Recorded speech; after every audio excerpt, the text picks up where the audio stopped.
26th of January. We are still raking hay. We would have cut this almost 2 weeks ago now. This stuff's been rained on 14 mil a few days ago, so it's going to have to be raked a few times to rake it, let it dry, turn it over, let it dry again. But we got the 6140M on the rake now. The loader's been putting in a new pump for the irrigation scheme. Irrigations.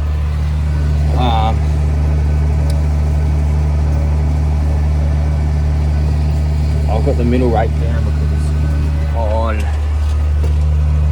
that over there, there's a few runs like this going crossways, and that just helps pick them up for the baler, or else it'll just stick to the ground and get picked up once it gets baled. But we haven't got much to do.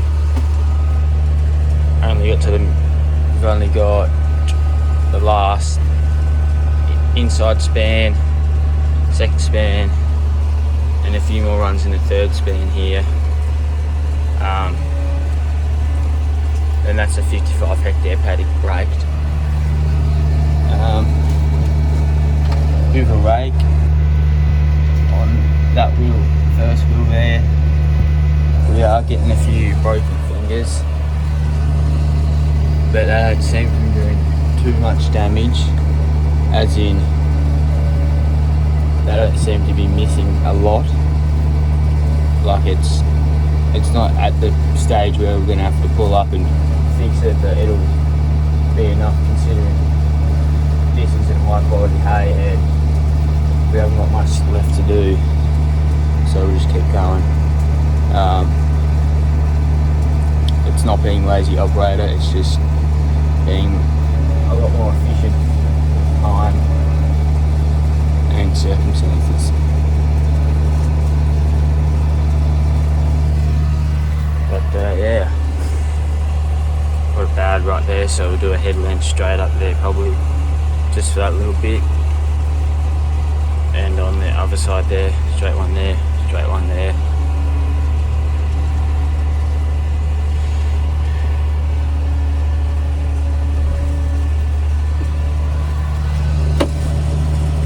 Just easing up on the hill right there.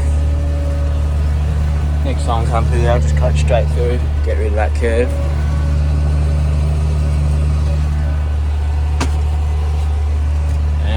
Yeah, but the 6140M hasn't been spraying much. Haven't had much to do. So it's been on the hay, in the hay season business. Mofo's been shedded, and with the loader putting a new pump in, that's being required. Therefore, we still need to be raking, so we put the 6140M on it. It is 100% overkill, but then again, there is no such thing as overkill when you're farming to make profit. If you're not farming to make profit, you won't be farming for very long. Yeah, but I'm just taking it slow. About 15 RPMs, running at about 6 kilometres per hour. But yeah, we'll finish up in a few more hours, and probably not even a few, maybe an hour or 2 hour and a half. But yeah, hope everyone has a good one.